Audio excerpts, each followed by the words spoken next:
በቂ ዕውቀት፣ ዕውቀትን መላበስ፣ ዕውቀትን በግለት መግለጥ። 3 ነገር የቱ ጋር ያለ ነው? ስለ አንድ ነገር በቂ ዕውቀት አለን? በተለይ ደግሞ ስሜትን እንደዚህ በሚዘውር በዚህ ጊዜ በቂ ዕውቀት ላይ ተመስርተናል ወይ? የሚመጣው ንፋስ ሁሉ ይጠርገናል ወይ? አክቹአሊ ስለምንኖርበት ነገር ዕውቀት አለን ወይ? ስለምናወራው ነገር ዕውቀት አለን ወይ?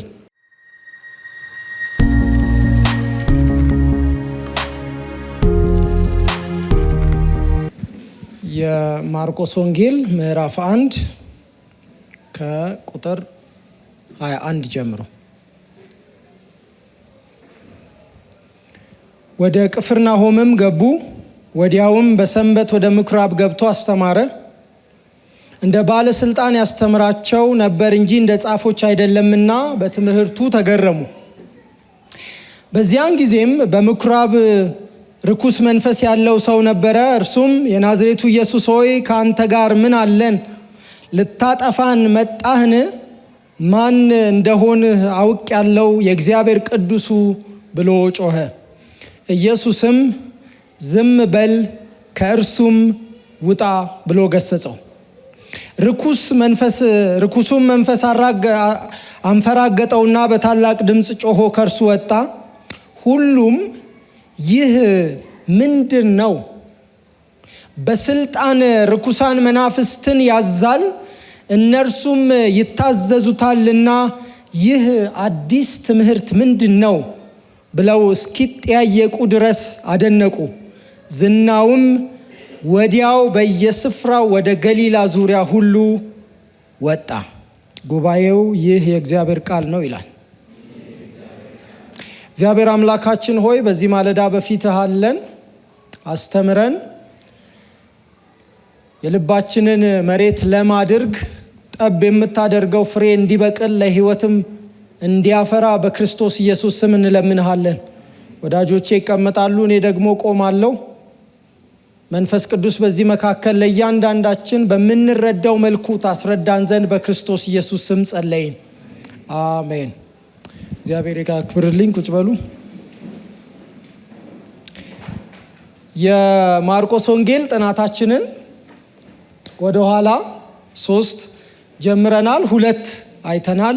የመጀመሪያው ክፍል የማርቆስ ወንጌል ለምን እንደተጻፈ፣ በምን ሐሳብ እንደተጻፈ፣ በተለይ ደግሞ መጥምቁ ዮሐንስ የተባለው መልእክተኛ እንዴት ለ400 ዓመታት ዝም ያለን ሰማይ ቀዶ የመጣ መልእክተኛ እንደሆነ አይተናል።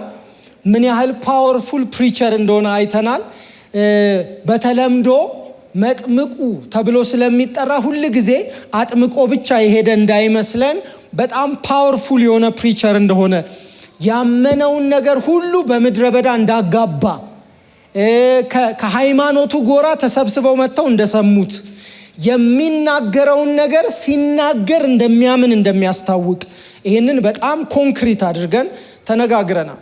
ባለፈው ሳምንት ደግሞ መጥምቁ ዮሐንስ እንደዚያ በበረሃ ይጮህ የነበረው ጩኸት ሊመጣ ላለው ለዋናው ጌታ፣ ለመንገዱ ባለቤት፣ ለመንገዱ ገዢ፣ ለመንገዱ ቀራጪ ስለነበረ ከመንገድ ተወግዷል። በዚያ መንገድ ላይ ደግሞ ዋናው ጌታ ኢየሱስ ክርስቶስ ይዞ የመጣውን የእግዚአብሔርን መንግስት እየሰበከ ደግሞም ደቀ መዛሙርትን እያፈራ ወይም ተከታዮችን እያፈራ ጉዞ እንደጀመረ አይተናል። ከዚያ በጣም ፓወርፉል የሆነ ጥሪ ተከተለኝ አለ። ግራና ቀኝ እንኳን አላማከሩም፣ ሁሉን ትተው ተከተሉት። በጣም እዚህ ግባ ከማትባል ትንሽዬ ከተማን የወጡት እንዴት ግን እግዚአብሔር በሕይወታቸው ማይቲ ነገር እንዳደረገ አይተናል። እንግዲህ እግዚአብሔር የምወደው ብሎ ያጸደቀው፣ የምወደው ብሎ በሰው መካከል ያከበረው፣ የምወደው ብሎ የለየው ልጁ ወዲያውኑ በሰይጣን ፈተና ተፈትኖ አልፎ የእግዚአብሔርን መንግስት ስብከት ሲጀምር ያለው አንድና አንድ የእግዚአብሔር መንግስት ምን ብላለች? ቀርባለች። እነሆ በደጅ ናት። አንድ ብቻ መግቢያ በር አላት፣ እሱም እምነት ይባላል። ስለዚህ በዚያ በማመን ወደዚያ መንግስት ይገባል። በወቅቱ ኢየሱስ ክርስቶስ ሲሰብክ አንድ እርሱ ነበረ። ከዛ መንግስቱ ሲደመር የሆነች ትበዛ ዘንድ አለች። ስለዚህ ጴጥሮስ ስምዖን የተባለው እዚህ ወንድሙን ዮሐንስን ወንድሙን እየሳባቸው ቁጥሯ ከፍ እያለ መጣ ማለት ነው። ይሄንን አየ። ዛሬ የምንጀምረው ኢየሱስ አራቱን የመጀመሪያ ተከታዮቹን ይዞ ወደ ቤተ መቅደስ ይገባል፣ ወደ ምኩራብ ይገባል። ወደ ምኩራብ ይገባና ያስተምራል። እንግዲህ አሁን ኢየሱስን ሲጠራ ነው የሚያውቁት፣ ተከተሉኝ ሲል ነው የሚያውቁት። አሁን አክቹዋል አገልግሎት ሲያገለግል እታች ቁጭ ብለው ሊያዩት ነው። ዛሬ የምናየው እሱን ነው። ኢየሱስ ክርስቶስ በምን ላይ ምን ስልጣን እንዳለው ማርቆስ በመጀመሪያው ምዕራፍ እስከ ቁጥር 45 ድረስ 3 ዋና ዋና ጉዳዮች ላይ ኢየሱስ ባለስልጣን ነው ይላል። የመጀመሪያው አሁን የምናያት ከቁጥር 21 እስከ ቁጥር 28 ያለው ላይ በማስተማር ባለስልጣን ነው ይላል። አንድ ቀጥሎ የስምዖን አማትን ይፈውስና በበሽታ ላይ ባለስልጣን ነው ይላል። ሁለት ቀጥሎ ደግሞ ለምጻምም ከቁጥር 40 ጀምሮ ለምጻምም ወደ ፊቱ ይቀርብና ይፈወሳል። ከዛ የሕግን ስርዓት እንዴት ኢየሱስ ክርስቶስ ዳይናሚክ በሆነ ሁኔታ እንደሚቀይር ያሳያል። እኛ የምናነበው ላይ ደግሞ ሶስተኛዋን እናገኛታለን። ርኩስ መንፈስ ያደረበትን ሰው ነፃ ያወጣውና በርኩስ መንፈስ ላይ ስልጣን እንዳለው ያሳያል ኢየሱስ። ስለዚህ ማርቆስ እስከ ሙሉ ምዕራፉ መጨረሻ አዛንቆ ይዞ የሚሄደው ነገር ኢየሱስ በማስተማር ባለስልጣን ነው፣ በክፉ መናፍስት ላይ ስልጣን አለው፣ በበሽታ ላይ ስልጣን አለው። ዛሬ አንዷን ነው የምናየው። ወደ ቅፍርናሆም ሄዱ። ከዚያ ወደ ምኩራብ ገቡ፣ አስተማረ። በኋላ እያስተማረ አንድ ነገር ሆነ። በዚያ የተሰበሰቡ በሚያስተምረው ትምህርት ተገረሙ ይላል። ከዛ በፊት ለፍሬምወርክ እንዲረዳን 3 ነገር እንያዝ። በጣም ቀላል ናት። የሌላ የግሪክ ቋንቋ ነው ግን በጣም ቀላል ናት። በጣም ቀላል 3 ናት። ሎጎስ፣ ኤቶስ፣ ፓቶስ። በጣም ቀላል ናት። ውስጡ ያለውን ነገር እናያለን። ይሄንን እንደ ፍሬምወርክ ይዘን ወደዚህኛው ክፍል ስንሄድ በደንብ አንደርስታንድ እናደርጋለን። ይሄ በሁሉም የህይወታችን አቅጣጫ አፕላይ የሚደረጉ ናቸው 3ቶቹ። የመጀመሪያው ሎጎስ በቂ እውቀት ማለት ነው። ሎጎስ የመጀመሪያው በቂ እውቀት። በቂ እውቀት ምን ማለት ነው? ያወቅነውን ነገር ሪዝን አውት ማድረግ፣ ለሰዎች ማስረዳት፣ ብንጠየቅ መመለስ፣ በቂ እውቀት ላይ ማለት ነው። ፋውንዴሽናል የሆነ ኮንክሪት የሆነ በቂ እውቀት ላይ መመስረት ማለት ነው። ስለዚህ አንድ ሰው በሆነ ጉዳይ ላይ ሎጎስ አለው ስንል እያለን ያለነው ምንድን ነው? በዛ ጉዳይ በቂ እውቀት አለው እያለን። ለምሳሌ አንድ የሆነች ሬዲዮ መክፈት ፈልጋችሁ አጠገቡ ያለውን ሰው እሷን ነገር እስቲ ክፈታት ስትሉት የሬዲዮ ባለቤት ነው። አንተ የቱ ጋር ነበር በእናት መክፈቻው ቢል እንደማለት ነው። ይሄ አሁን ስለያዘው ነገር በቂ ሎጎስ የለውም ማለት ነው። ሎጎስ ስንል አንድ ሰው ኮንክሪት የሆነ በቂ እውቀት ሲኖረው ማለት ነው። ስለሚናገርለት ነገር፣ ስለሚኖርለት ነገር በቂ እውቀት ሲኖረው ማለት ነው። ሁለተኛው ኤቶስ ነው። ኢቲክስ የሚል ቃል ታውቃላችሁ። ከሱ ጋር አቀራርባችሁ ያዙት። ያለንን በሎጎስ ያለንን እውቀት በባህሪ መላበስ ማለት ነው። በባህሪ መላበስ ማለት ነው። ስለ ትህትና የሚያወራ ሰው በቃ አንድ አውቶማቲካሊ የሚጠበቅበት ነገር ትሁት መሆን ነው። ትህትና ይገርማችኋል በዘመናት በ3 ነው የሚከፈለው። አይደለም ማለት ያለበት ትሁት ሆኖ ነው መገኘት ያለበት። ስለዚህ ኤቶስ ማለት አንድ በጣም ኮንክሪት የሆነ እውቀታችንን በባህሪ መላበስ ማለት ነው። መሆን ማለት ነው። ራሱኑ መሆን ማለት ነው። ለምሳሌ ጌታን ወዳለው ካለ አንድ ሰው አንድ የሚጠበቅበት ኤቶስ እንደሚወድ ማሳየት ነው። የሚገርም የአምልኮ ጊዜ ላይ እንደዚህ ብሎ ይታዘባል። አሁን ይሄ በቂ ኤቶስ የለውም ማለት ነው። የሚያምነውን ነገር አልተላበሰውም ማለት ነው። እየሆነው አይደለም ማለት ነው። ሶስተኛው ምንድን ነው? አሁን ልጠይቅ። ፓቶስ አይደል? ፓቶስ ደግሞ በበቂ እውቀት ያወቅነውን በኤቶስ በባህሪ የተገለጥንበትን ነገር በግለት ማሳየት ማለት ነው። ፓሽኔት ሆኖ ማሳየት ማለት ነው። ያንን ነገር እንደምናምነው ራሱ በምንድን ነው የሚታወቀው? ያንን ነገር እንደሆነው ራሱ የሚታወቀው በምንድን ነው? እንደምናውቀው በምንድን ነው የሚታወቀው? ዩኒቨርሲቲ ፍሬሽማን ላይ ለሚመጡ ተማሪዎች ሁሉ ጊዜ የምመከረው ምክር ነበረ። ሻንጣ ዚፓችሁን ስታረጉ ብትችሉ ቤት እያላችሁ ከላይ ባይብል አድርጋችሁ ቢሆን ጥሩ፣ እንዲህ ስትከፍቱት በጎን ትታያላችሁ፣ ወዲያው ሰው ይረዳችኋል።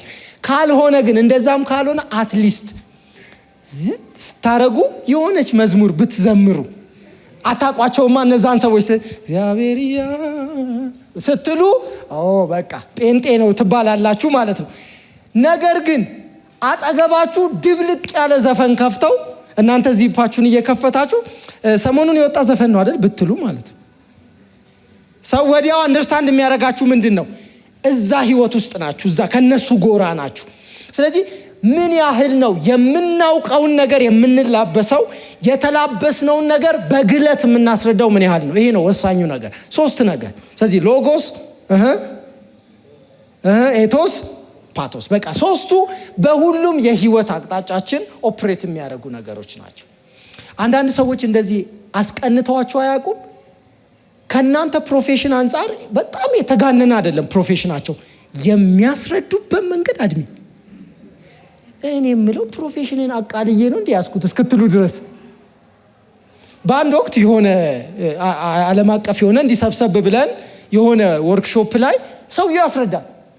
የኔ ስራ ኃላፊነት ይላል ድርጅቱ እንደ ድርጅት የሚቆመው በእኔ ነው ይላል። በኋላ ሲኢኦ አልኩኝ ወዲያው አይምሮዬ። ሲኢኦ ስል ልክ ማለዳ 12 ሰዓት ሲል እገባለዋል። አይ በቃ ሲኢኦ አይሆንም ሌላ ነው አልኩኝ። ምክንያቱም ትንሽ ዘነጥ ብሎ 2:30 ይደርሳል ቢያንስ ሲኢኦ። ጠዋት እመጣለሁ፣ ለእያንዳንዱ ጠረጴዛቸው ላይ የስራ ምድባቸውን እሰጣቸዋለሁ። ድርጅቱ የሚወጣው የሚገባው ውልፍት የሚለው እኔ በማስቀምጠው እያንዳንዱ አካሄድ ነው አለ። አይ በቃ ኤችአር ይሆናል አልኩኝ። በቃ የሆነ ሂውማን ሪሶርስ አካባቢ። በኋላ ይሄንን ስራ ደግሞ ለመስራት ቀደም ብዬ አንድ ምሽት በደንብ ዘጋጅና እያንዳንዱን ቱዱ ሊስት ይዤ ነው የሚሄደው። ስለዚህ እንደገባው አልደናበርም። ይሄ ሰው ለካስ ለእያንዳንዱ የስራ ምድባቸው የሚያስፈልጋቸውን ዶክመንት ኮፒ የሚያደርግ በር ላይ የሚሰራ ሰው፣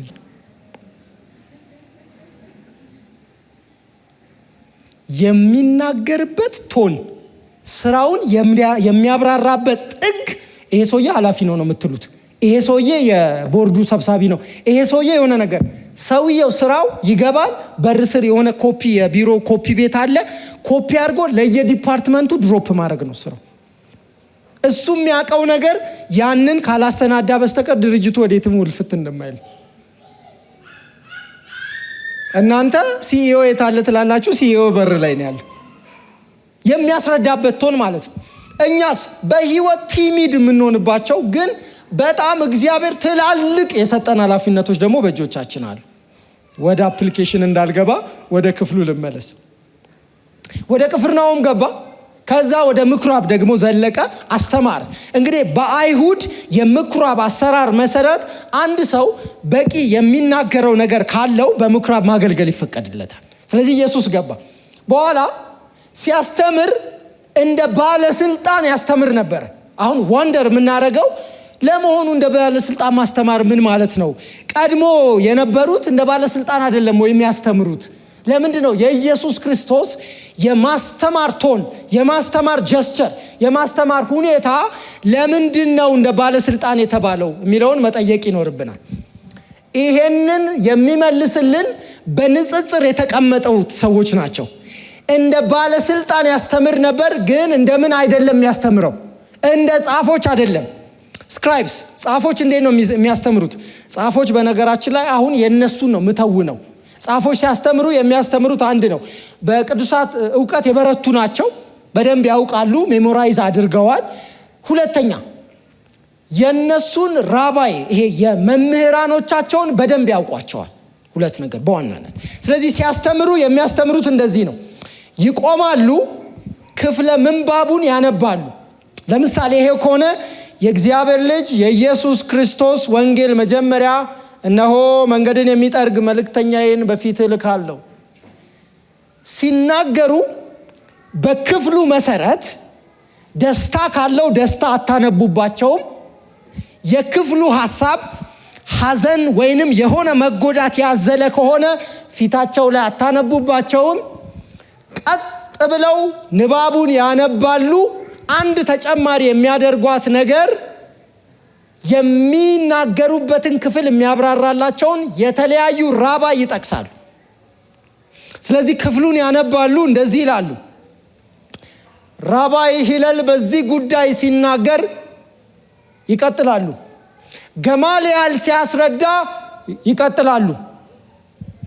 በራባይ ኤሌዘር ምስክርነት መሰረት እንዲና እንዲህ ሆኗል፣ ሻሎም ውልቅ ይላሉ። ኢየሱስ ክርስቶስ ከእንደዚህ አይነት የማስተማር ሂደት ጋር ተነጻጽሮ ነው ማርቆስ ሲያስተምር በስልጣን ያስተምር ነበር ይላል። ስለዚህ አሁን ሁኔታው በደንብ እየገባችሁ ይመስለኛል። ኢየሱስ ክርስቶስ ቆሞ የሚጠቅሰው ራባይ የለም፣ ቃሉ ራሱ የራሱ። ምስክር የሚጠራው ራባይ የለም፣ ምስክር የሚጠራው አስተማሪ የለም፣ ምስክር የሚጠራው የሚያብራራለት ሰው የለም። ቃሉ የራሱ ነው፣ የቃሉ ባለቤት ራሱ። ሲናገር እንደ ራሱ ቃል ይናገራል ኢየሱስ። በሌላ የማቴዎስ ክፍል እንደዚህ ይላል፣ እንዲህ እንደተባለ ሰምታችኋል፣ ማን ግን ይላል? እኔ ግን ይላል። አየህ፣ እኔ ግን ይላል። ስለዚህ እኔ ግን አለ ማለት የቃሉ ባለቤት ነኝ አለ ማለት ነው። ስለዚህ ይሄንን ሲናገር ደነገጡ። በዚህ አያውቁም፣ በእንዲህ አይነት ሁኔታ አያውቁም እነሱ። ምክንያቱም ጻፎችን የተለማመዱት። ጻፎች ደግሞ አንድ ስራ አላቸው፣ ክፍሉን ያነባሉ፣ ራባይ ካለ ይጠቅሳሉ፣ ይወርዳሉ። ኢየሱስ ሲናገር እንደ ራሱ ቃል ይናገር ነበር። እዚህ ክፍል ላይ ኤግዜፕሌሴቶ ይላል ግሪክ። አንድ ተገረሙ የምትለዋ ቃል እዚች ጋር ያለው ሊትራል ሚኒንጉ በድንጋጤ ስትራይክ መደረግ ማለት ነው። አንድ ኮመንታተር እንደዚህ ይላል፣ ተንደር ስቶርምን የደረሰባቸው ይላል። ሊትራል የሩት ወርዱን የግሪክ ሩት ወርዱን ስታጠኑ በኢምፐርፌክት ቴንስን የተቀመጠው። ያ ማለት ደንግጦ ተገርሞ መቅረት ማለት ነው። ኮንቲኒየስ ነው። ስለዚህ ዋን ታይም ክስተት አይደለም። በሚያስተምር ጊዜ ደነገጡ፣ እንደደነገጡ ጨረሱ። ስለዚህ የሆነ ተንደር ስቶርምን የደረሰባቸው፣ ምክንያቱም ኢት ዋዝ አ ፓኒክ፣ ኢት ዋዝ አ ሾክ ለነሱ። ለምን? የሚነገረው ቃል ባለቤት አለው፣ እሱም ባለቤቱ ቆሞ ያወራ ነበር። እዚህ ጋር ሰሚ በደንብ ያስተውል። ኢየሱስ ክርስቶስ በሎጎስ ሙሉ ነው፣ በኤቶስ ሙሉ ነው፣ በፓቶስ ሙሉ ነው። ሶስቱን በሙላት ነው የገለጠው። ስለሚናገረው ነገር ያውቃል እንዳንል እውቀት ራሱ ነው። ተላብሶታል እንዳንል የመለኮት ሙላት ሁሉ በእርሱ ተገልጦ ይኖራል ራሱ ነው። ፓቶስ ደግሞ እሱ የሆነውን ሲናገር ልብ ጸጥ ይላል፣ ጆሮ ይሰማል። ምክንያቱም ራሱ ባለቤቱ ነው የሚናገረው። የቃሉ ባለቤት ነው የሚናገረው። ተገረሙ። አይተው አያውቁም፣ ሰምተው አያውቁም። አንድ ወጣት ቆሞ ይሄ ቃል የኔ ቃል ነው እኔ ግን እያለ ይናገር። ስትራይክ አረጋቸው። በነገራችን ላይ ወንጌል ሲቀጥን ሰዎችን ስትራይክ የማያረገው ለዚህ ነው። የሰዎችን ልብ ስትራይክ የማያረገው ለዚህ ነው። ወንጌል ብቻውን ነው የሰዎችን ልብ የሚነካው። ከተቀያየጠ የሰው ንግግር ከበዛው፣ የሰው ሐሳብ ከበዛው ወንጌልን ቦታ ያስለቅቃል። እዚህ መካከል የሆነው ራሱ ቃሉን ተናገረ። ሰዎች ልባቸው ቅድም ብያለው በሊትራል ሚኒንጉ የመብረቅ ያህል ተሰነጠቀ። መብረቅ ሲባርቅ ደስ ሲል የሚል ሰው አታገኙ። ከዚያ አጽናፍ እስከዚያ አጽናፍ ድንገት ነው። ብልጭ የሚለው የሚቆረጠው። ያ ድንጋጤ በልባቸው ላይ ነው የወደቀባቸው። እነዚህ ሰዎች ሲናገር ተገረሙ። መገረም አንድ ነው። ተገርመው ቀሩ። ማመን አልቻሉ። ለምን? እንደ ጻፎች እንደ ሌሎችም መምህራን መልእክት አይደለም ያስተላለፈው፣ ራሱ ቃሉ ነው የተናገረው።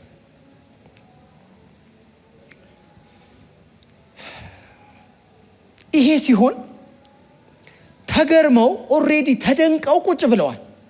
ከዛ ቁጥር 23 በዚያን ጊዜ በምኩራባቸው ርኩስ መንፈስ ያለበት ሰው ነበረ። እርሱም የናዝሬቱ ኢየሱስ ሆይ አለው፣ ከአንተ ጋር ምን አለን? ልታጠፋን መጣህን? አለ።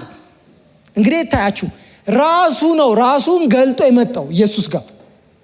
አንድ ከዚያ ማን እንደሆነ አውቄአለሁ አለ። ባያውቅ ነው የሚገርመን፣ የቀደመ ማንነት ስላለው ማለት ነው። የቀደመ ማንነት ስላለው እውቀቱ ኢየሱስ አካል ለብሶ ከመጣ በኋላ ያለ እውቀት አይደለም። የቀደመ እውቀት አለው። ማን እንደሆነ አውቄአለሁ አለ። የእግዚአብሔር ቅዱሱ ብሎ ጮኸ። ከዚያ ኢየሱስ ዝም በል ከእርሱ ውጣ አለ። ርኩስ መንፈስ ያለበት ሰው ጮኸ። የናዝሬቱ ኢየሱስ አለ፣ ማን እንደሆንክ አውቄአለሁ። ከአንተ ምን አለን? ልታጠፋን መጣህ ወይ አለው። ያውቃል፣ ኃይሉን ያውቃል፣ ግርማውን ያውቃል፣ የሚያደርገውን። ከዚያ የእግዚአብሔር ቅዱሱ ብሎ ጮኸ፣ በቀደመው እውቀት የሚያውቀውን። ከዚያ ኢየሱስ ማብራሪያ አልጠየቀም። እንዴት እስቲ ናድገመው አላለም። ዝም በላለው፣ ውጣ አለ። ይኸውላችሁ አንድ ይሄን ነገር አስባችሁት ማታውቁ ከሆነ እንደ አዲስ እንድታስቡት እናገራለሁ። ኢየሱስ አት ፌስ ቫሊዩ ቀጥታ እንደሚታየው ውጣ፣ ዝም በል፣ ውጣ ካለበት ምክንያት የመጀመሪያው በዚህ ክፍል መሰረት ምስክርነት ከውሸታም እኮ መቀበል አይገባን። አሁን እኛ በኢትዮጵያ ቤተክርስቲያን የተቸገርነው ምን መሰላችሁ? ሰይጣን አስለፍልፈ ምስክርነቱን አምነን የሄድን ሞኞች እኮ ነን። እርሱ ውሸታም ነው፣ የውሸት አባት ነው ይላል መጽሐፍ። እኛ ሰይጣን አስለፍልፈን ባይዘው ያለውን ሁሉ አምነናል።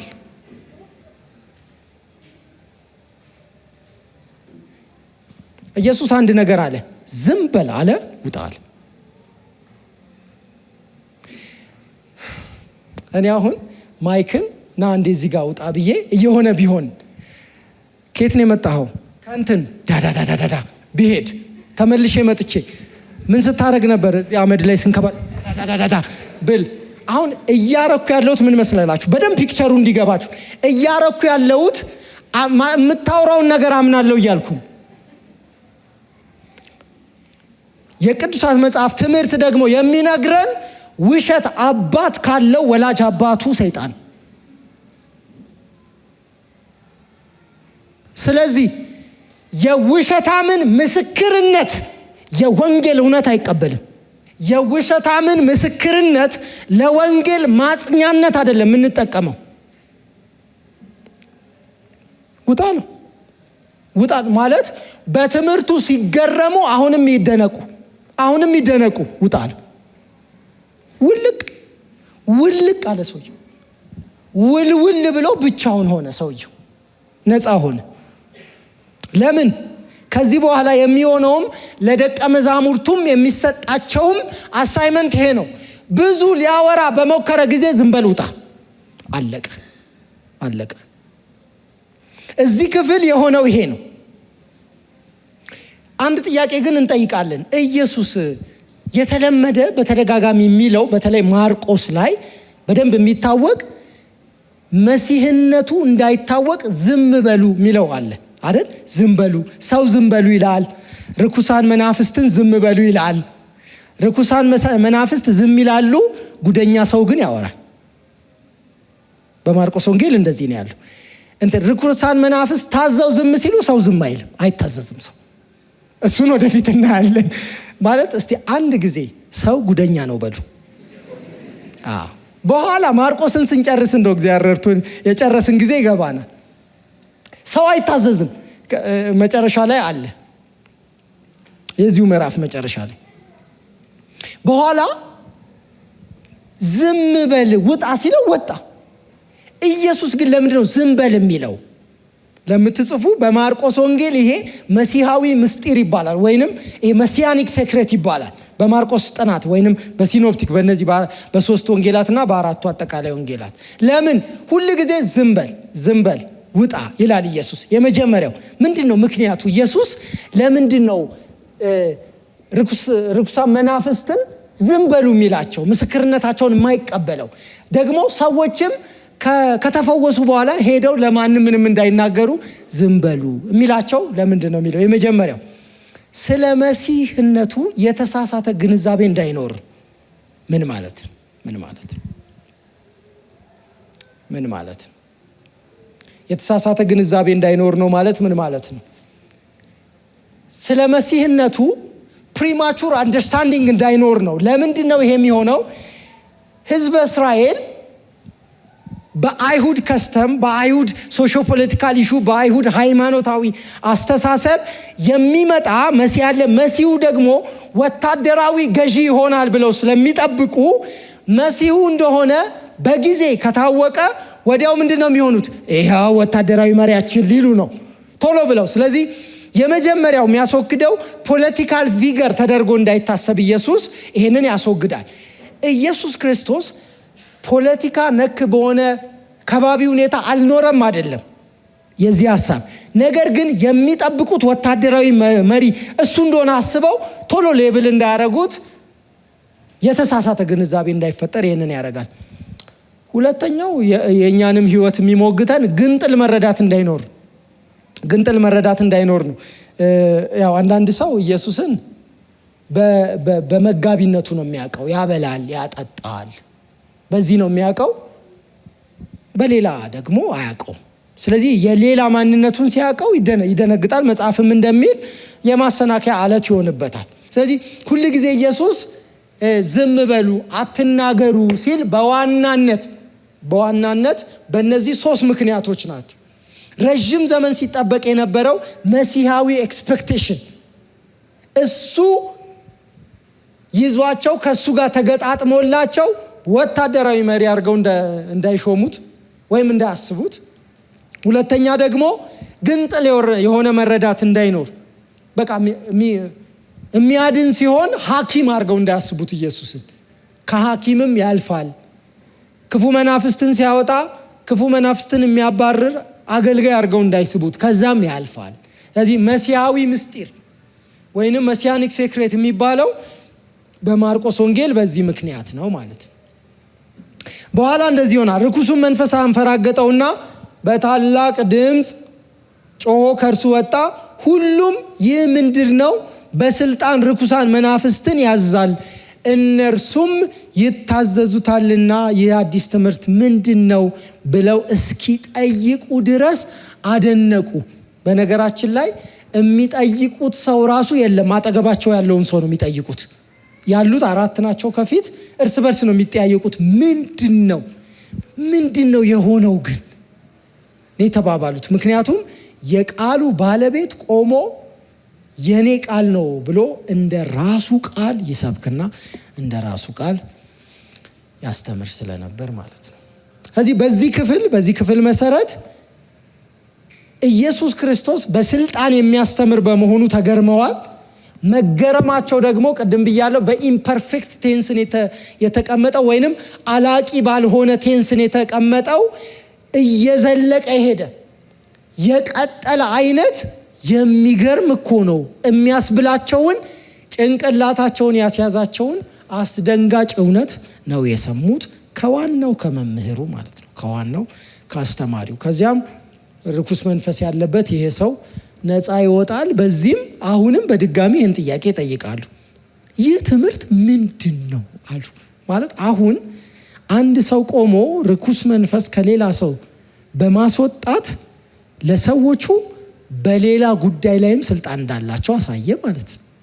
አሁን ደግሞ በርኩስ መንፈስ ላይ ስልጣን እንዳለው አሳየ ማለት ነው። ሁለተኛው አጭር ክፍል ከቁጥር 29 እስከ ቁጥር 34 ያለውን ወደ ምኩራብ ገብቶ ያንን ካደረገ በኋላ ከዛ ወዲያው ደግሞ ከምኩራብ ይወጣል። ከያዕቆብ ጋር ከዮሐንስ ጋር ወደ ስምዖን ቤት ወደ እንድሪያስም ማለት ነው ቤት ይገባል። የስምዖን አማት ታመዋል፣ በንዳድ ታመዋል። ያ ማለት ጴጥሮስ አግብቶ ነበር ማለት ነው። አግብቶ ነበር። ሚስቱ የት ናት? በዚህ ጊዜ በሕይወት ትኑር አትኑር መጽሐፍ ቅዱስ በግልጽ የሚነግረን ነገር የለም። ግን አትሊስት የሚስቱ ወላጆች እዛ ቅርብ እንዳሉ ያሳውቃል። ወደ እነሱ ቤትንም የሄደው ማለት ነው። ስለዚህ ወደ አማቱ ቤት ነው የሄደው ኢየሱስን ይዞ። ከዚያም ስለ እርሷም ወዲያው ነገሩት። ቁጥር 31 ላይ ቀርቦም እጇን ይዞ አስነሳት፣ ንዳዱም ወዲያው ለቀቃትና አገለገለቻቸው። ፈውሱ ኢንስታንት ነበረ። ማገገም የሚባል አይነት አልነበረም። አውቶማቲካሊ ነው የፈወሳት። ከዛም ተነስታ ሽር ጉዳለች ማለት ነው። አገለገለቻቸው። ከፍ ዝቅ ብላ ውሃ ቀርታ ምግብ አምጥታ ኦር የሚደረገውን አደረገች፣ አገለገለቻቸው ማለት ነው። የቤቱ ባለቤት እንደመሆኗ እንግዶቿን አስተናገደች ማለት ነው። ከዛ አሁን አንድ ነገር ነው እንድታዛምዱልኝ የምፈልገው። ቁጥር 38ን ስንጨርስ ዝናውም በየስፍራው ወደ ገሊላ ዙሪያ ወጣ የሚል ቃል አለ። አሁን ርኩስ መንፈሱ ለቀቀው፣ በስልጣን አስተማረ። የኢየሱስ ክርስቶስ የማስተማር ስልጣንና በርኩስ መንፈስ ላይ ያለው ኃይል ከምኩራቡ ወጥቶ ወደ መንደር ሁሉ ተሰማ። አሁን በደንብ እንድታስቡ የምፈልገው ነገር የተረጋጋ ውሃ ውስጥ ጠጠር ስትጥሉ የሚፈጠረውን ኮንሰንትሪክ ሰርክል ነው እንድታስቡ ምጋብዛችሁ። እሱም ምንድነው? ኢየሱስ ክርስቶስ አንድ ቦታ የጀመራት የእግዚአብሔር መንግስት ስራ ተጽዕኖዋ እየሰፋ እየመጣ ነው። ኢነር ሰርክል፣ አውተር ሰርክል፣ አውትሞስት ሰርክል እያለ እየሰፋ እየሄደ ነው። ጥቂት ሰዎችን ነው ኑ ያለው፣ ጀመረ። አንድ በሉ። ጥቂት ሰዎችን ጠርቶ የጀመረው ወደ ምኩራብ ገብቶ ወደ ማገልገል ወደ ማስተማር ዘንድ በምኩራብ ያሉ ሰዎችን ወደ መድረስ፣ ወደ ምኩራብ ገብቶ ሲያስተምር ደግሞ የሰሙት ሰዎች ወደ ማህበረሰቡ በአንድም በሌላም ሄደው የሚቀላቀሉ ስለሆኑ አዳረሱ። ዝናው ወደ ከተማ ሰፋ። በዚህ መሃል ነው እንግዲህ ወደ ስምዖን አማት ቤት ሄዶ ከንዳድ የፈወሳት። አሁን ሶስተኛውን አገኛችሁት። በማስተማር ባለስልጣን፣ በርኩስ መናፍስት ላይ ባለስልጣን፣ በበሽታ ላይ ባለስልጣን። በጣም ጥሩ። አሁን ይሄ ደህና ነው። ኢየሱስ ክርስቶስ የእግዚአብሔር መንግስት ባህሪያትን እያሳየ እየገለጠ እየሄደ ነው። በኋላ ፀሐይ ገብቶ በመሸ ጊዜ ቁጥር 32 የታመሙትንና አጋንንት ያደረባቸውን ሁሉ ወደ እርሱ አመጡ። ከተማይቱም በደጅ ነበረች ይላል ማርቆስ ምዕራፍ 1 ላይ የመጀመሪያው ቁጥሮች ላይ ያየነው ማለት ነው። ከኢየሩሳሌም ሁሉ ከይሁዳም ሁሉ ይላል። ማንም የቀረ እስካይመስል ድረስ ምን አይነት አገላለጽ እንደሆነ አይተናል። ከተማይቱ በደጅ ነበረች ማለት ያልመጣ ሰው የለም። አስቡት። በቃ መውጣት አይቻል። ግልብጥ ብለው መጡ። በልዩ ልዩ ደዌ የታመሙትንም ብዙዎችን ፈወሰ፣ ብዙዎችንም አጋንንትን አወጣ። አጋንንትም ክርስቶስ መሆኑን አውቀው ነበርና አሁንም በድጋሚ ሊናገርላቸው አልፈቀደም። እንዲናገሩ አልፈቀደም። እንዲያወሩ አልፈቀደም። እስከዚህ ድረስ በደንብ አስቡ። ኢየሱስ ክርስቶስ በጴጥሮስ አማት ቤት ነው። ከተማዋ ግልብጥ ብላ መታ በደጅ ናት። ለምን? በምኩራብ የሆነውን አይተዋል። ለምን? በምኩራብ የተፈወሰውን ሰው አይተዋል፣ ነፃ የወጣውን ከክፉ መናፍስት። በጴጥሮስ አማት ቤት የተደረገውን ተአምር አይተዋል። ግልብጥ ብለው መጥተው ሙሉ ህዝቡ ደጅ ተሰበሰበ። ኢየሱስ መውጣትም መግባትም የማይችልበት በኋላ ፈወሰ፣ አጋንንትን አወጣ፣ ብዙዎች ነፃ ወጡ፣ ዳኑ። ይሄ ሁሉ ሆነ። በከተማው ምን ያህል መጥለቅለቅ እንደሆነ ማሰብ ነው። ከዚያ ማለዳ ተነስቶ ገና ሌሊት ሳለ ሳይነጋ ማለት ነው ወጣ፣ ወደ ምድረ በዳም ሄዶ በዚያ ጸለየ። አሁን ይኸውላችሁ ኢየሱስ ሊትራሊ በነገራችን ላይ በማርቆስ ዘገባ መሰረት ሊትራሊ የጠዋት ፈረቃ ታካሚዎች ሳይመጡ ነው የወጣው። ሊትራሊ ቀጥሎ እናያለን። ሊትራሊ የጠዋት ፈረቃ ታካሚዎች ሳይመጡ ነው የወጣው። ውልቅ ብሎ ወደ ምድረ በዳ ሄደ። ከዚያ ስምዖንና ከእርሱ ጋር የነበሩት ሶስቱን ነው የሚሆነው ገስግሰው ተከተሉት። ፈልገው ተከተሉት። ከዛ ባገኙት ጊዜ እንደዚህ አሉት፣ ሁሉም ይፈልገዋል አሉት። ይፈልገዋል አሉት። እየፈለጉ ነው ማለት ሊትራሊ ሰው ሁሉ ይፈልግሃል አሉት። አሁን እሰይ አይደለም ያስብለው። አሁን በደንብ ቆም ብለን እንድናስብ ማርቆስ አስደንጋጭ ነገር ይነግረናል። ሰዎች ታመዋል፣ በአጋንንት ስርዓት ውስጥ ናቸው፣ በክፉ መናፍስት ስርዓት ውስጥ ናቸው። ሰዎች ይፈልጉሃል አሉት። የኢየሱስ መልስ አጭርና አጭር ነው። እርሱም በዚያ ደግሞ ልሰብክ ወደ ሌላ ስፍራ በቅርብ ወዳሉ መንደሮች እንሂድ፣ ስለዚህ ወጥቻለሁና።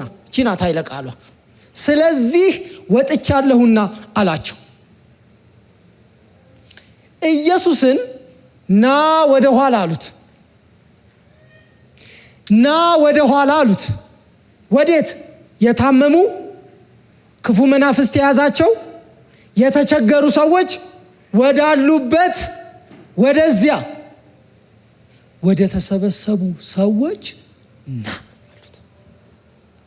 ኢየሱስ እንደዚህ አለ፣ አሁን ወደ ሌሎች መንደሮች እሄዳለሁ፣ ልሰብክ፣ የእግዚአብሔር መንግስት ላሰፋ፣ ለዚህ ወጥቻለሁና አለ። ምን እያለ ነው ኢየሱስ? የመንግስቱ ዋና ተግባር የታመሙትን መፈወስ፣ የተቸገሩትን ማዳን። የመጀመሪያው የተቀመጠው እሱ አይደለም። በፕራዮሪቲ ደረጃ የመጀመሪያው የተቀመጠው የነፍስ ድነትን፣ ዘላለማዊ ድነትን። ቀጥሎ የሰው ልጅ ኒድ እንደየደረጃው ይፈታል። ይሄ አስደንጋጭ ነው። በምኩራባቸውም እየሰበከ በሄደበት ሁሉ ማለት ነው አጋንንትን እያወጣ ወደ ገሊላ ሁሉ መጣ። የዚህ ክፍል ማሳረጊያ ይገርመኛል። እንደዚህ በየምኩራቦቻቸው ያገለገለ ሲሄድ ለምጣም ያለበት ሰው የተለያየ የቆዳ ከለር ያለው መጣ ማለት ነው። በኋላ እንግዲህ በአይሁድ ይሄ ሰው በጣም ደፋር መሆን አለበት። አንድ ሁለተኛ በጣም የእምነት ሰው መሆን አለበት። ለምን? በእነሱ ዘሌዋውያን ትዝ ይላችኋል። በእነሱ እንግዲህ 72 አይነት ነው፣ ወደ 72 አይነት ነው እንግዲህ በመጽሐፍ ቅዱስ ጥናት የተቆጠሩት የቆዳ የተለያዩ እንትኖች። የሚገርመው ትንሽዬም የሚያሳክክ ነገር ይኑረው አንድ ሰው የሆነ ተባይ በልቶትም ይቁሰል ማንኛውም ማለት ነው። ይሄ ስፔሲፊካሊ ምን እንደሆነ አልተገለጸም። እንዲህ አይነት በቆዳው ላይ የሆነ ነገር ያለበት ሰው የሚያደርገው ተገልሎ ይኖራል። አሁን እቺን ቃል በደንብ ስሙልኝ። ከዚያ በመንገድ እየሄደ ልክ ሲያያችሁ አንድ የሚለው ነገር አለ፣ ንጹህ አይደለሁም። ስለዚህ መንገድ ትለቃላችሁ ወይ እሱ ጥጉን ይይዛል። በዚህ አይነት ሁኔታ ያለ ሰው ኢየሱስ አጠገብ መጣ ማለት ያቋረጣቸው ሰዎች አሉ። በጣም ደፋር ነው። በጣም የእምነት ሰው መሆን አለበት። ስለ ድፍረቱ መጠርጠር እችላለሁ፣ እምነቱን እርግጠኛ አይደለሁ። ደፋር ሰው መሆን አለበት። መጣ፣ ኢየሱስን ፊት ለፊት አገኘው። አንድ ጥያቄ ጠየቀው። ብትወድ ልታነጻኝ ትችላለህ ብሎ ለመነው። ኢየሱስም አዘነለት ይላል። አዘነለት። እጁንም ዘርግቶ ዳሰሰውና እወዳለሁ ንጻ አለው። በተናገረውም ጊዜ ለምጹ ወዲያው ለቀቀውና ነጻ። ሰውየው ተፈወሰ። ከዚያ በብርቱም ተናግሮ ይላል። በብርቱም ማለት ስተንሊ ቻርጅ አደረገው ማለት ነው። አስጠነቀቀው። አንድ ነገር ስማ አለው። ስተንሊ ቻርጅ አደረገው። በብርቱ ተናግሮ ወዲያውም አወጣው። ለማንም በደንብ ስሙ። ይሄ ነገር ከዚህ በፊት 2 ተጠቅሷል። ለማንም እንዳትናገር ተጠንቀቅ አለው። ነገር ግን ሄደህ ራስህን ለካህን አሳይ፣ ለእነርሱ ምስክር እንዲሆን ስለ መንጻት ሙሴ ያዘዘውን አቅርብ አለው። በቃ እችን የታዘዘው ይሄ ሰው። ቀጥሎ የምለውን ከማለቴ በፊት ወይ ሰው በሉ እስቲ። ማለት ክፉ መናፍስት ዝም በሉ ተባሉ ብለው ሄዱ። ሰው አንድ ነገር ነው የተጠየቀው፣ ዝም በል። እስቲ አጠገባቸው ያለውን ዝም በለው፣ ዝም በል፣ ዝም በል የተባለ አንድ የተጠየቀው ነገር ዝም በል።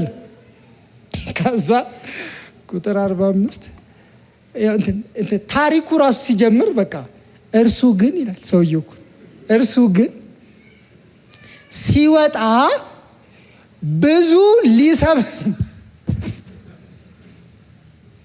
ብዙ ሊሰብክና ይላል፣ በርከት አድርጎ ማለት ነው አደራጅቶ ብዙ ሊሰብክና ነገሩን ሊያወራ ጭራሽ ጀመረ ነው ሁላ የሚለው። አሁን እቺ ናት በጣም ወሳኟ ዩተርን እዚች ጋር ያለችው። ስለዚህም ኢየሱስ ተገልጦ ወደ ከተማ መግባት ወደፊት ተሳነው።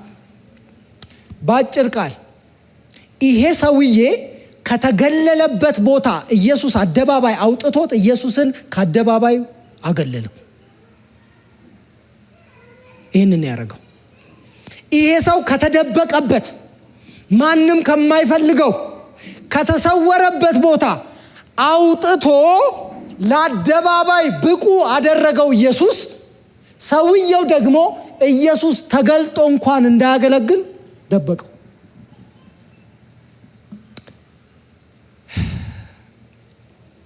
ይሄ ሰው ያደረገው ይሄ ነው። አጋንንት ኢየሱስ እንዲንቀሳቀስ አላገዱትም። ክፉ መናፍስት ኢየሱስ እንዲንቀሳቀስ አላገዱትም። ሰው ግን በመንገዱ ቆሟል። ምን አድርጎ? አንድ አሳይመንት ቢሰጠው ዝም በል፣ እሷን መፈጸም አልቻለም። አንድ አሳይመንት ቢሰጠው ኢንጆይ ዩር መዳን ቢባል ኢንጆይ ማድረግ አልቻለም። ይሄ የዘመናችን መልክ ማለት ነው። የሚገርም አምልኮ ሄዶ እየቀረጸ አያመልክም። ከዛ ደግሞ አያፍርም። ድንቅ ጊዜ ነበር ይላል።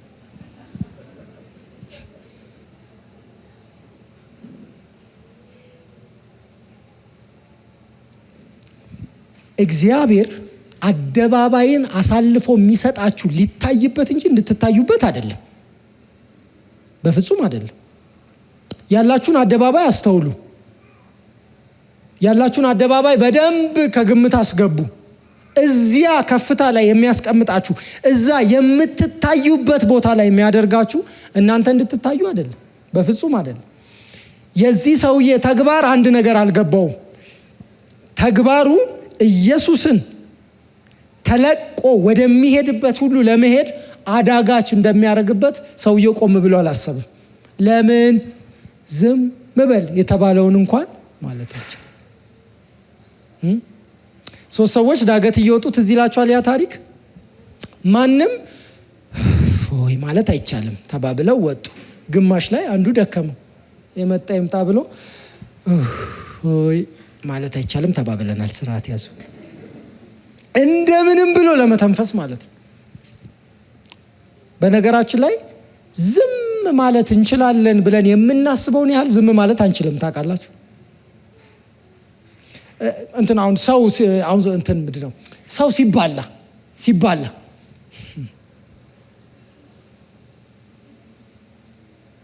ሰው እኮ ስራ ፈቷል እንላለን። እስቲ የሆነች አንድ ሰበዝ ኢሹ ውስጥ ወይ እውቀቱ ወይ ኤክስፒሪየንሱ ይኑረን እንገባበታለን። ቅድም ያልነው ቦታ ላይ ገብተን ዋናውን ሊጥ ስናገላብጥ ራሳችንን እናገኘዋለን። ዝም በማለት የምንችለውን ያህል አንችልም። እንደምንታሰበው አይደለም። ወንድሞችና እህቶች፣ ይህ ሰው ድነቱን ተቀብሏል፣ ተፈውሷል። መፈወሱን ማለት ነው ተቀብሏል። አንድ የተጠየቀው ጥያቄ በሰላም ተከናውን ሂድ የሚል ያን ማድረግ አልቻለም። ድርጊቱ ግን ኢየሱስ ተገልጦ ወደ ከተማ መግባት ወደፊት እንዲሳነው አረገ። ከዛም ክፍሉ ሲጨርስ እንደዚህ ይላል፣ ነገር ግን በውጭ በምድረ በዳ ይኖር ነበር፣ ከየስፍራው ወደ እርሱ ይመጡ ነበር። በዚህ ያህል ልክ ተገሎ ወደ ምድረ በዳ ሆነ ኢየሱስ። ሰዎች እሱን ፍለጋ ወደዛ ይሄዱ ነበር። በሶስት ነገር ኢየሱስ ባለስልጣን ነው። በማስተማር ባለስልጣን ነው፣ በክፉ መናፍስት ላይ ባለስልጣን ነው፣ በበሽታ ላይ ባለስልጣን። በሶስት ነገር ባለስልጣን። ስለዚህ መውጫና መቋጫዬን የማደርገው በዚህ ነው። ኢየሱስን ባየነው መሰረት በሎጎስ፣ በኤቶስ፣ በፓቶስ ፍጹም የበረታ ምሳሌያችን ነው። ከሶስቱ የቱ ይጎላችኋል? የቱ ላይ ብርቱ አይደላችሁ? ለማስታወስ የመጀመሪያው በቂ እውቀት፣ ሎጎስ፣ ኤቶስ፣ ፓቶስ እነሱን እርሷቸው። ከረሳችኋቸው እንኳን በቂ እውቀት፣ እውቀትን መላበስ፣ እውቀትን በግለት መግለጥ። ሶስት ነገር የቱ ጋር ያለ ነው? ስለ አንድ ነገር በቂ እውቀት አለን። በተለይ ደግሞ ስሜትን እንደዚህ በሚዘውር በዚህ ጊዜ በቂ እውቀት ላይ ተመስርተናል ወይ? የሚመጣው ንፋስ ሁሉ ይጠርገናል ወይ? ምን እውቀት ላይ ነው የተመሰረት ነው? አክቹዋሊ ስለምንኖርበት ነገር እውቀት አለን ወይ? ስለምናወራው ነገር እውቀት አለን ወይ? ቅድም ምን ብለናል? እውቀት ማለት መረጃ አይደለም። መረጃ አይደለም። ምሳሌ እሰጣለሁ። ባስ ስቴሽን እንደዚህ ወደ ክፍለ ሀገር የሚሄዱ ባሶች ያሉበት ቦታ ላይ ግቢ ውስጥ አስተውላችሁ ከሆነ ባጅ ያደረጉ እና ገዋን የለበሱ ሰማያዊ ገዋን የሆነ ገዋን የለበሱ አምቦ ባህር ዳር እንትን የሚሉ ሰዎች አሉ። ባጅ ያደረጉ ህጋዊ ቦታ የሚያሳልጡ እዚህ ጋር የሚሉ እነዚህ ሰዎች እኮ አምቦ ሄደው አያውቁ፣ ባህር ዳር ሄደው አያውቁ። እነዚህ ሰዎች ባህር ዳር፣ ጎንደር፣ አምቦ፣ ዲላ፣ ሐዋሳ፣ ሐረር፣ ድሬዳዋ ከሄደ እኩል ስለ ከተማው ማውራት አይችሉም። አንድ ማውራት የሚችሉት ነገር ሃይላይት ነው። አምቦ በዚህ በኩል ነው ይላል፣ ባህር ዳር በዚህ በኩል ነው። ያለቻቸው እውቀት እዛ ጋር ነው። ብዙ ሰዎች ስለ ርዕሰ ጉዳዩ ርዕሱን በማወቃቸው ያወቁ ነው የሚመስላቸው። ለምን? ጊዜው አሁን እኮ ምን ታውቃለህ ብሎ ማንን የሚጠይቅበት ጊዜ አይደለም። ምንም ከመናገሩ በፊት አንድ ሁለት ቃል ወሩራችሁ ዝም ታሰኙታላችሁ። ለምሳሌ የሶሾ ፖለቲካል ፋውንዴሽናል ፊሎሶፊ ምናምን ብላ አሁን ፓስሽ ነው የምትሉት። አሁን እኔ ራሱ ምደግመው አይመስለኝም አሁን ያልኩት።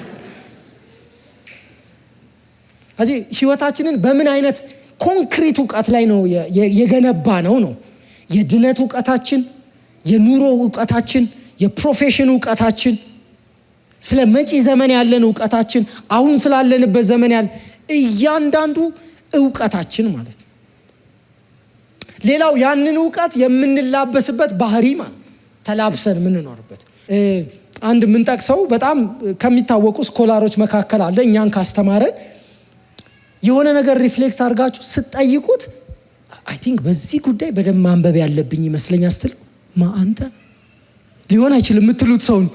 አንተ ልታነባ አትችልም፣ ትንሽ ካሰብክበት ትመልሳለህ የምትሉት አይነት ሰው ቆይ እስቲ ትንሽ ግራ ቀኙን አይቼ በደንብ አስቤበት ኔክስት ዊክ እመጣለሁ ሲል እናንተን ሀምብል ያረጋችኋል። ሰውየው ይህ ምሳሌ ተናግሬ ያለው አባዬ የኬንያ ዋና ከተማ ምንድናት? የሚገርም ይኸውልህ እንዲህ አሁን አፍ እየመጣችልኝ ይሰራዋል ልጁ። አባዬ አሁን የማዳጋስካር ዋና ከተማ ሲል ይኸውልህ ደግሞ እኮ ይኸውልህ አፌ ላይ እየመጣ አሁን እዚህ ዕቃ እየነካካው ስለሆነ እንጂ እንዲመቱ እያለ 10 ጥያቄ ጠየቀው። ከዛ 11ኛው ላይ አባዬ ሲል እናት ከውስጥ አንተ አባትህን አትጨጭቅ ምናምን አለችው። አባት ምን ቢል ጥሩ ነው? ተይ እንጂ ካልጠየቀ እንዴት ያውቃል?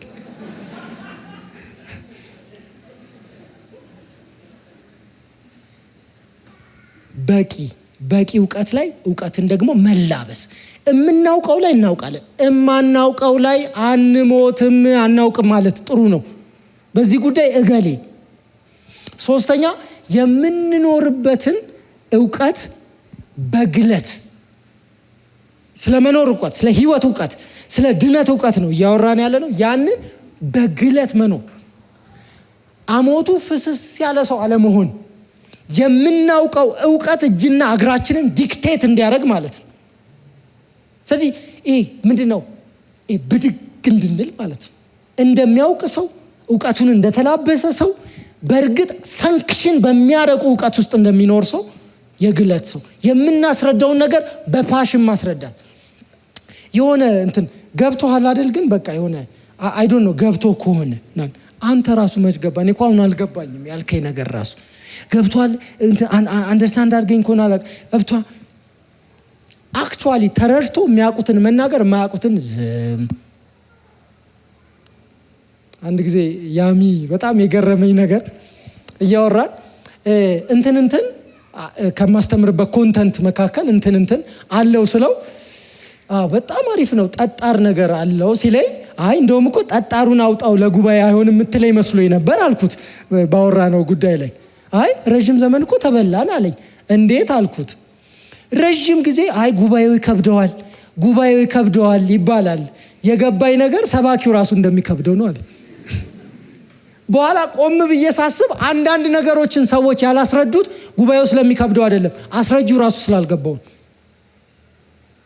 ለምን ገባው ማለት ይላበሰዋል፣ ተላበሰው ማለት ኮንቪክሽኑ ነው የሚሆነው። ከተረዳው የራሱ የህይወቱ አካል ይሆናል። የህይወቱ አካል ሆነ ማለት ማንንም አይፈራም። ሲናገር ሪስፔክት ያደርጋል፣ ግን ይናገራል። አስበዋል። አሁን ልጄ ወደ እሳት እየሄደች ወይኔ የምትቃጠለውን ቃጠሎ አሰብኩት እኮ ስል ማለት ነው። ቆሜ እንዲህ ተወርውሬ ለምን ከግርግዳ አትጋጭም እጇን ከሚበላት? ለምን ዲተርሚንድ ነኛ በዛ ጉዳይ ላይ። በፍጹም ሊሆን አይችልም። አልወድም ማለት ነው። ልጄን እወዳለሁ፣ ግን የተሻለ ማቀው ደግሞ እኔ ነኝ እንደ አባት። እግዚአብሔር ቀጥታ ከሰማይ ቅድም በሰዎቹ ልብ ላይ ተንደርስቶርም የፈጠረውን እውነት ለመናገር የሚል ማለት ነው። እንዴት መልእክተኛ ይሆናል ነው ይሄ ሰው? እንዴት ይናገራል ነው? የሆነ ነገር እየተወያየ የእግዚአብሔርን ሐሳብ እየተቅለሰለሰ ሲል የክፉ ሐሳብ ቀድሞ ያስገባበታል።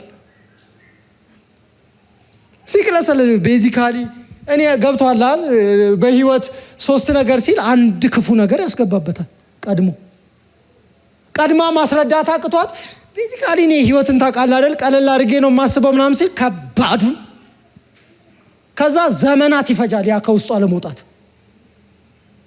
ለምን የምናውቀውን ዕውቀት መላበስ፣ የተላበስነውን ዕውቀት ደግሞ ካራክተራችን የሆነውን ቦልድሊ ከግንባር ጋር የመጋጨት ያህል ማስረዳት። በዛ ነው ሰው ሚድነው። እንዴ አልሰማህም እንዴ? ሰው እኮ እየጠፋ ነው። አልሰማህም እንዴ? ሰው በቀላል ነገር አለቀ እኮ። አንተ ከባባዱ ይገርመሃል እንዴ? በቀላል ነገር ሰው አለቀ። ይሄ ኢየሱስ የኔ ቃል ነው ብሎ ያስረዳውን ለትውልድ ሁሉ እንናገራለን። ከኢየሱስ ክርስቶስ ውጪ መዳን የለም። አለቀ። ከኢየሱስ ክርስቶስ ውጪ ህይወት ትርጉም የለውም። ይሄን ነው የምንናገረው። ቦልድሊ ህይወትን ስንናገር በሙላት፣ ህይወትን ስንናገር በቦልድነስ፣ ህይወትን ስንናገር በሙሉ መተማመን። ለምን የኔ ቃል ነው ያለ ጌታ በዙፋኑ ላይ አለ። እንጸልያለን።